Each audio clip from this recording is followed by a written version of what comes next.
Bismillahirrahmanirrahim. Assalamualaikum warahmatullahi wabarakatuh. Waalaikumsalam warahmatullahi wabarakatuh. Yang sama-sama kita muliakan Al-Mukarram Bapak Ketua Pengadilan Tinggi Agama Papua Barat, yang mulia para Hakim Tinggi Pengadilan Tinggi Agama Papua Barat, yang kami hormati Bapak Panitra dan Sekretaris Pengadilan Tinggi Agama Papua Barat, staf serta PPN-PN Pengadilan Tinggi Agama Papua Barat yang sama-sama kita banggakan. Tak lupa juga menyapa para viewer channel YouTube PTA Pabar TV yang sedang menyaksikan acara ini. Terus dukung kami dengan like dan subscribe-nya.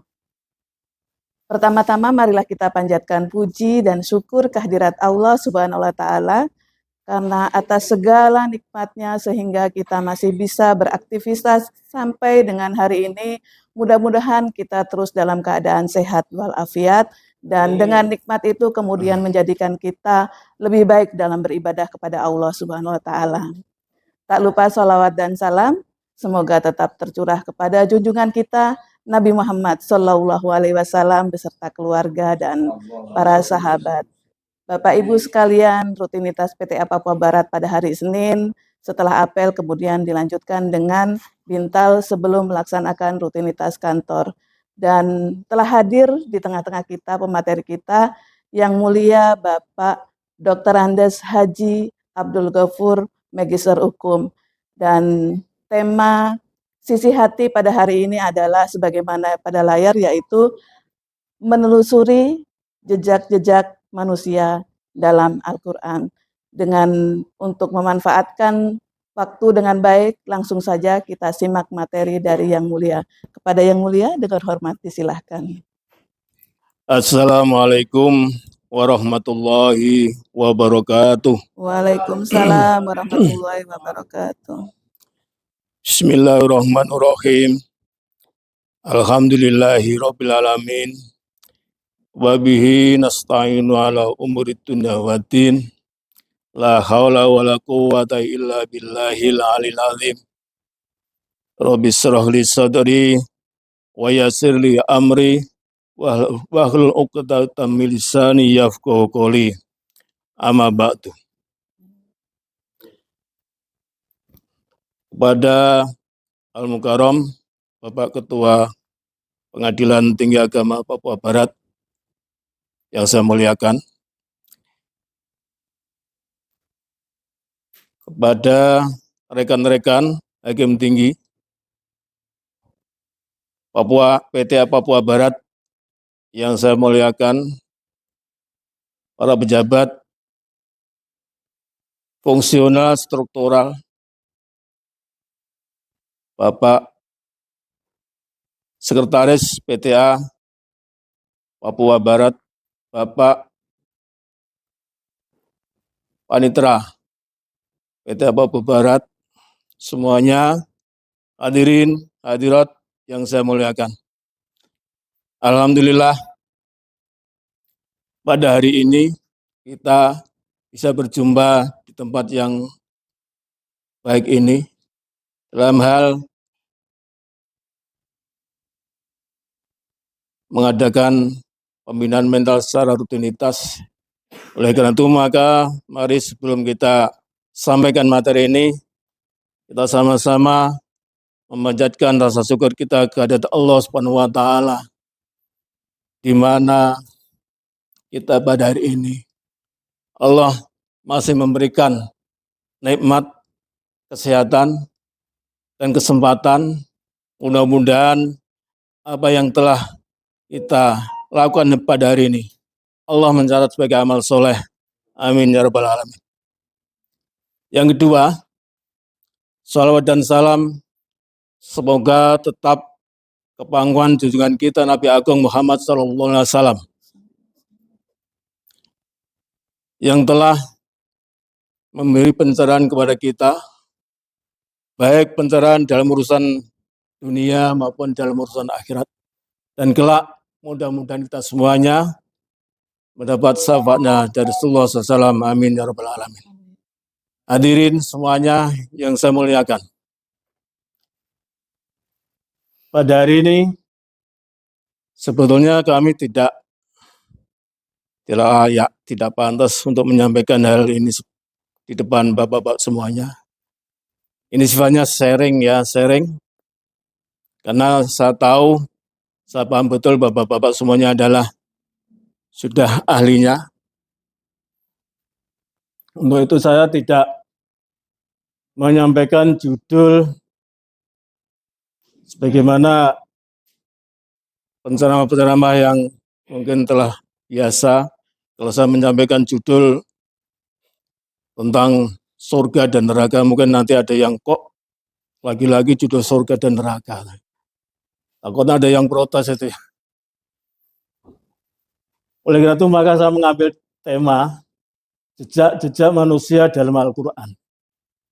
Menurut saya, sesungguhnya Allah menciptakan manusia.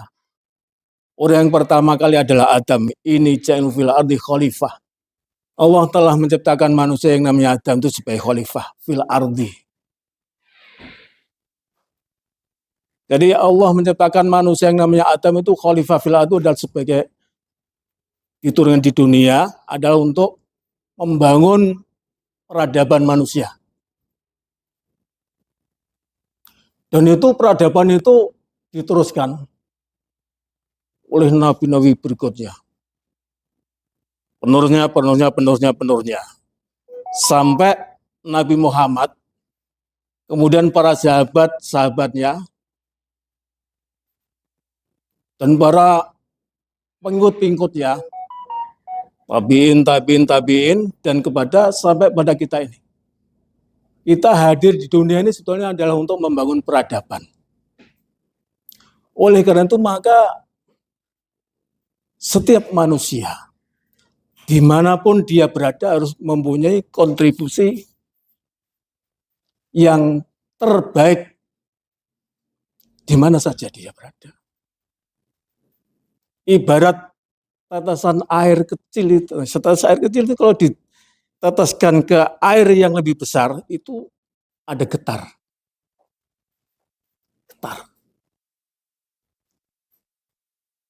Itulah kontribusi. Jadi kontribusi itu ada yang besar, kecil, sedang, dan mungkin sampai yang lebih besar lagi. Oleh karena itu maka saya mengambil tema ini adalah kaitannya dengan Al-Quran, surat Yasin ayat 12. Bunyinya begini. A'udzubillahi minasyaitonirrajim. Bismillahirrahmanirrahim. Inna nahnu nuhyil mauta wa naktubu ma qaddamu wa asarahum wa kulla shay'in ahsaynahu fi imamin mubin.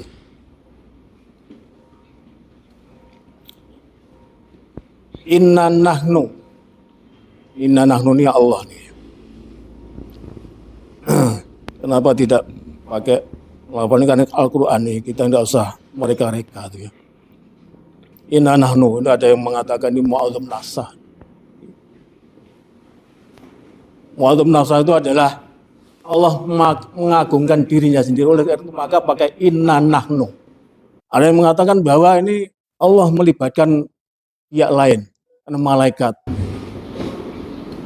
Allah melibatkan makhluk lain. Inna khalaqnakum min dzakarin wa untha.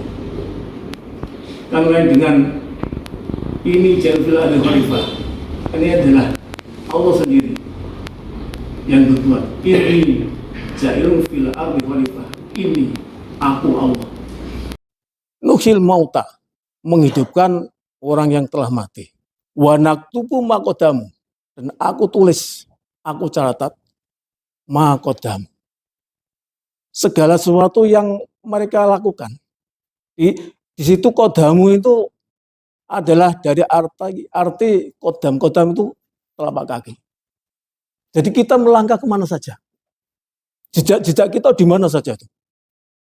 Mungkin bapak-bapak yang pernah tinggal atau tugas di mana saja. Mungkin Pak Ketua pernah tinggal di Kalimantan Barat nih. Di Ketapang, Sintang, di Pontianak pernah. Mungkin Pak Muhyiddin, Pak Kholik, Pak siapa saja, Pak Abdurrahman, semua saja.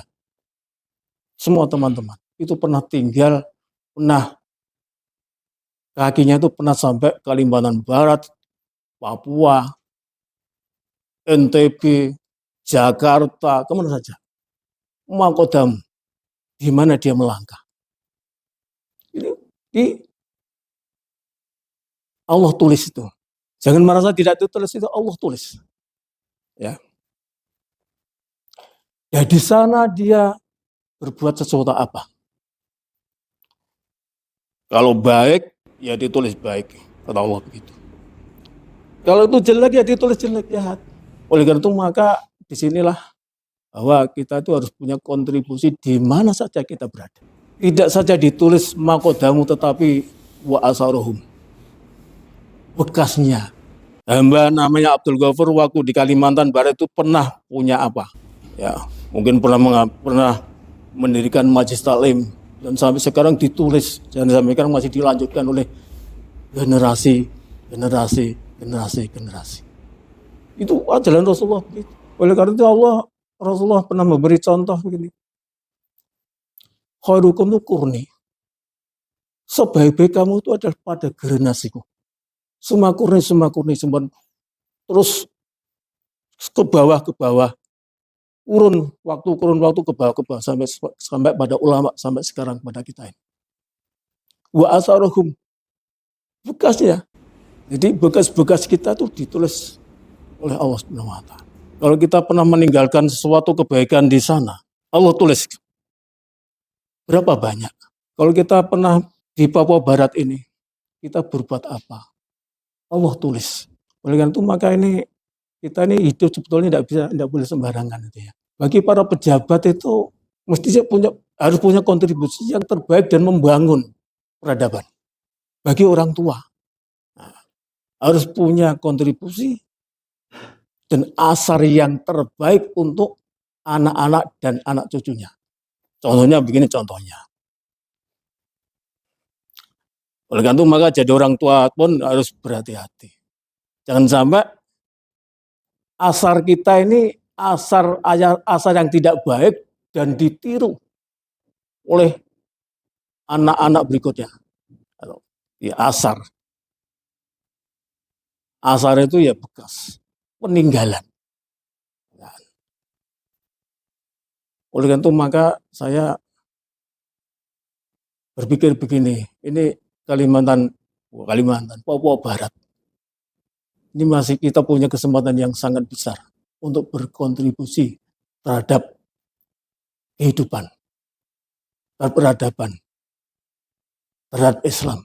Contohnya begini saja. Kultum atau pembinaan mental ini, nanti setelah Pak Ketua tidak ada di sini mungkin, itu masih diteruskan oleh generasi berikutnya. Itu namanya asar. Ini dulu siapa yang memunculkan pertama kali? Oh, Pak Ketua. Itu diteruskan. Berpahala sampai mungkin sampai yang kiamat. Nah, ini. Demikian juga kalau kita ini punya kontribusi yang jelek. Pokoknya ada seseorang yang mempunyai inovasi berperilaku maksiat kan. Kemudian maksiat itu diwujudkan dalam bentuk perilaku, kemudian ditiru pertama oleh anaknya, oleh istrinya. Kemudian diteruskan oleh lingkungannya. Karena sudah menjadi budaya katanya. Oh, itu nanti luar biasa nih apanya nih. Dosanya. Luar biasa. Seperti itu loh, seperti LLM.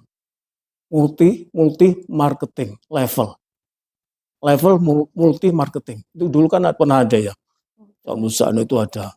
Saya di Jawa sana memang sering mendengar itu dan sering ditawan itu. Jadi yang pertama ini bisa memasarkan kepada yang kedua bisa memasarkan kepada yang ketiga, terus gitu. Sampai terhingga. Jadi itu. Tidak saja bekasnya atau asarnya yang ditulis, akan tetapi Wa kula sayin aksainahu fi imamin mubin. Wa kula sayin, dan segala sesuatu aksainahu. Aksainahu aku kumpulkan dan aku hitung. Aksainahu itu maknanya dihitung. Yang disuruh di situ di terjemahan Al-Quran agama itu dikumpulkan. Sebenarnya ada ayat yang lain tuh, wa in ta'utu nikmatallahi la tuhsuha. Itu ada ya.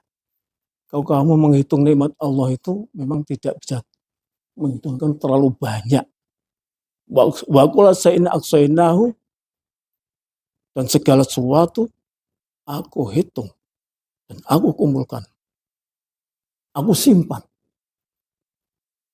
Fi imam mubin, dalam kitab induk.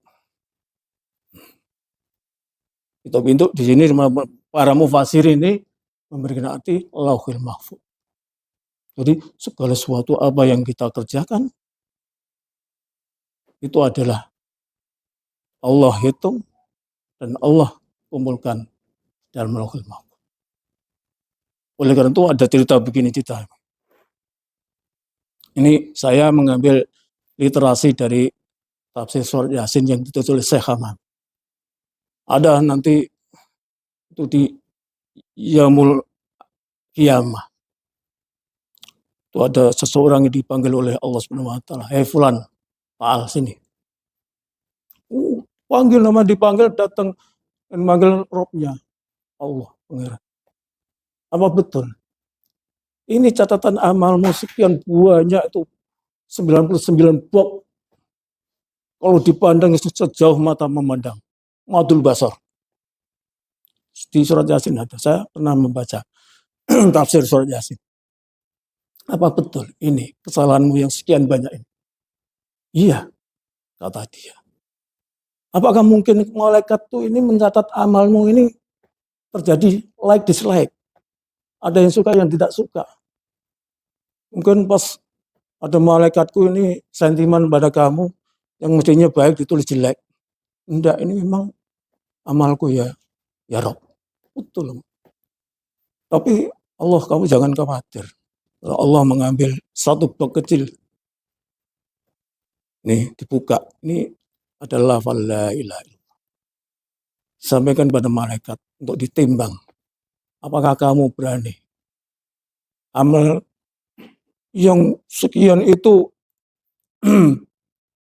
yang lafal la ilaha illallah itu tidak kau menangkan. Mereka tidak berani. Oleh karena itu maka meskipun kita ini tidak orang suci ya, mungkin tidak punya dosa, tapi diusahakan tetap diimbangi dengan kebaikan. Zikir. Nah, saya kembali kepada itu tadi, kepada surat Yasin ayat 21. Jadi segala sesuatu itu semuanya akan dipertanggungjawabkan. Endingnya juga surga dan neraka. Gitu ya. Meskipun saya tidak bicara tema, saya tidak nanti ceramah menakut-nakutin surga dan neraka. Itu memang agama begitu, Pak Syarwani. Endingnya itu neraka dan surga. Pada saat manusia itu dibangunkan dari kubur dia. Surat Yasin ayat berapa dia? Wanufiqa fi suri itu ya. Pada saat sur itu ditiup oleh malaikat. Allah itu juga punya malaikat, bukan hidup sendiri. Kayak menggambarkan itu manajemen itu ya. Oh, Allah ya bisa meniup sendiri bisa, tapi ada malaikat yang disuruh gitu ya, diperintahkan. Wanufiqa suri itu. Wah, akhirnya dia bangun dia. Untuk ayat berikutnya itu, ya wailana hadza, gitu kan. Mimar qadina dia. Wah, asem zaman sekarang mungkin jawabannya, wah asem siapa yang membangunkan ya? Tidur enak-enak lalu dibangunkan. Asem. Oh, betul berarti ya. Rasul itu betul, utusan itu betul, ini janjinya sekarang akan akan dinampakkan. Kadang-kadang orang berpikir begini kok, wanufikul suri. Kenapa itu nufikul itu suri itu sangkakala artinya. Sangkakala itu kalau orang dulu, kiai-kiai saya dulu, mana Pak Durman, trompet ya, trompet. Trompet itu identik dengan apa? Dengan suara ya, suara. Kenapa Allah itu untuk membangunkan itu atau memulai hancurnya dunia dan lainnya dengan sur, dengan tiupan. Kenapa itu ya?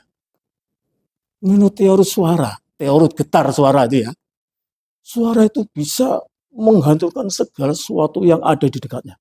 Anda masih kurang percaya dengan teori suara itu?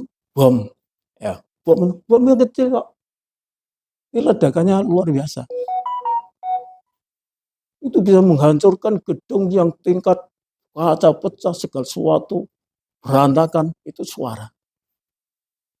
Itu teori suara. Oleh karena itu maka Allah kalau menghancurkan dunia seisinya ini, kalau membangunkan orang yang tidur di kuburan itu dengan suara aja cukup tuh, diledakkan sudah habis. Itu teori suara, itu logis. Memang agama itu adinu akal. Agama itu adalah akal. Kadang-kadang kita cari yang kadang kurang tadabarun ya. Afal takkilun, afal tadabarun itu kan itu di Allah SWT. Jadi kalau Allah mau menghancurkan dunia ini cukup malaikat tiup, keluarkan suara yang datang. Kalau trompetnya malaikat itu yang dibuat oleh Allah itu untuk menghancurkan itu suaranya luar biasa. Ya, bom aja yang sekecil itu bisa menghancurkan itu, apalagi sur. Nah, di situ ini adalah tiupan yang kedua. Tiupan yang pertama itu untuk menghancurkan dunia seisinya itu tiupan yang kedua. Setelah manusia ini, sebabnya ini nanti jangan dibantah, itu cerita Israiliyah nanti ya. Ini ada sebenarnya surat yang tafsir Sa'd Yasin, saya yang nulis itu ya. Jadi setelah manusia itu dikubur itu, dia akan diberi kesempatan untuk tidur selama 40 tahun. Nggak tahu 40 tahun ini 40 tahun dunia atau 40 tahun akhirat. Itu sudah enak-enak, tidak ada seksa itu. Yang baik juga biasa tidur, yang jelek juga biasa tidur. Ya. Kemudian setelah tidur sekian lama, 40 tahun, wa nufikhus suri tadi, surat Yasin. Wa nufikhus suri. Sangkakala yang kedua ditiup oleh malaikat, dia bangun. Ada yang mengatakan bahwa apakah ini jasad baru atau jasad yang lama, rohnya dikembalikan. Wah gila, ini kita juga tidak tahu, ini kan tidak ada pembuktian masalah ini. Tapi ada referensinya itu loh. Wakila jasad aslinya. Wakila jasad baru. Wah, setelah tidur sekian lama, ada sangkakala trompet bunyi, dia bangun dari itu. Immarkotina hadza dan surahnya. Oleh karena itu maka kalau menurut ahli qiraat, immarkotina hadza, immarkotina hadza, desak tahiyah. Ini kan kalau orang baru bangun itu kan mikir, baru bangun itu bukan terus nanti apa gitu kan, terus dia baru bangun itu tidurnya, pasti dia mikir. Oleh karena itu maka ini dibaca melalui qiraat sakta, diam, immarkotina tanpa nafas, hadza mawadar rahmanu wasodakal nur salun. Kalau kita gambarkan itu kan wakil dia bangun. Kalau cara sini mungkin ya, kalau cara di Jawa sana bilangnya wasem ini. Sopo sing bangun ke. Sama dengan bapak-bapak kalau ada anaknya tidak bisa bangun tuh pasti bapak bilang, dia bangun dia, bangun dia. Oleh karena itu maka marilah kita tinggalkan jejak-jejak di mana saja kita berada. Punya kontribusi sekecil apapun, itu kontribusi yang baik. Oleh karena itu maka saya ingin membaca hadis ini. Saya kemarin cari hadisnya. Rasulullah SAW bersabda begini, man sana li Islam sanatan hasanatan falahu ajru wa ajru man amila biya wa ajru man amila biya ba'dahu min ghairi an yanqusa min ujurihim syai'un. Jadi barang siapa sana ini kan fi'il fi'il madhi ya. Sanana sini gitu ya. Madada fa'ala yaf'ulu.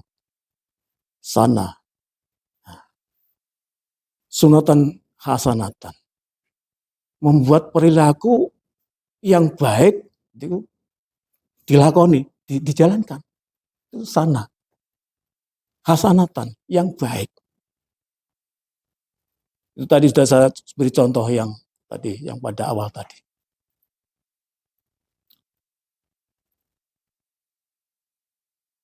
Tadi disinggung, wah ini habis apa namanya?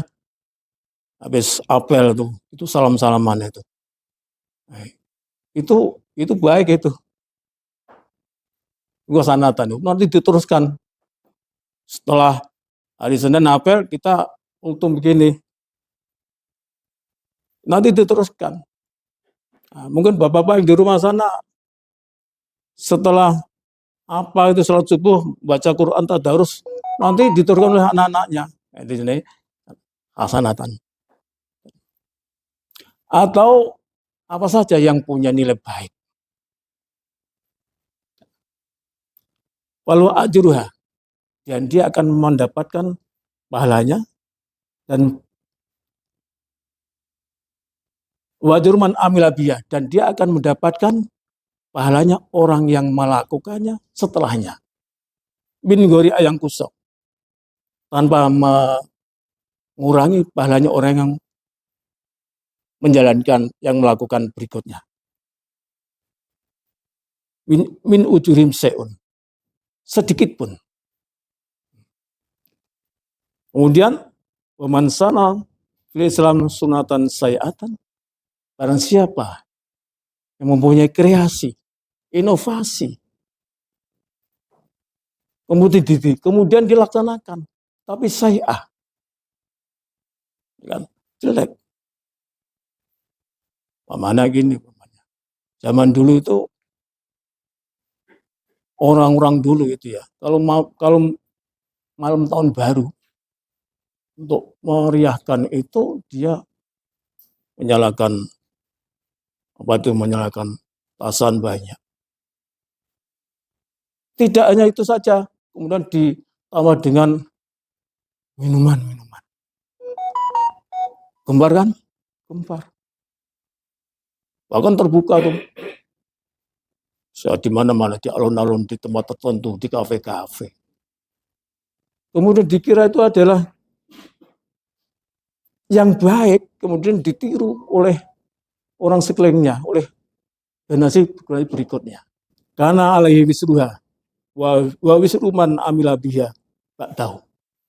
Orang yang meneruskan itu juga berdosa. Dan diteruskan oleh orang yang berikutnya berdosa terus berdosa, akhirnya berdosa tumpuk-tumpuk. Nah. Min gori ayang kusah min ausarihim se'un, tanpa mengurangi dosa-dosanya itu sedikit pun, terus. Oleh karena itu maka mari kita ini mumpung masih diberi kesempatan, ya kesehatan yang baik. Mari kita berkontribusi. Yang terdekat adalah di kantor. Memiliki kontribusi yang baik, disiplin yang baik, punya perilaku yang baik, jamaah disiplin, ngaji disiplin, apa-apa disiplin, mengikuti peraturan disiplin. Itu sunnah hasanatan. Nanti akan ditiru oleh orang-orang berikutnya. Insya Allah kita itu akan bisa membangun peradaban manusia yang terbaik Amin ya rabbal alamin. Amin. Amin. Demikian yang saya sampaikan, tidak panjang lebar.